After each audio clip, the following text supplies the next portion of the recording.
दृश्य आम्ही पाहिलं ते इतकं भयानक आणि भीतीदायक आहे की ह्या पुढे खास करून पुरुषांना मी सांगतो आणि परदेशात जे आहेत ना तरी तर हा विचारच करावा, कोणाच्या भरोशावरती आपल्या घरातली माऊली आपण सोडून जातोय, कोणाच्या भरोशावरती.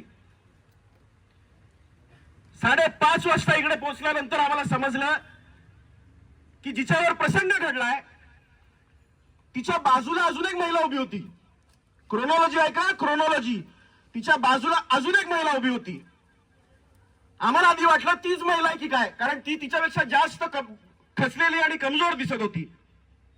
मग आम्ही तिकडे पोहोचल्यानंतर तिने सांगितलं, साहेब आमच्या पोराबाळांकडे बघा आणि त्याला सोडून द्या.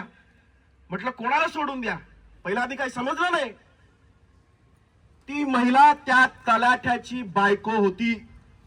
तलाठ्याची बायको होती. पोलिसांच्या अध्यक्षांची ही केबिन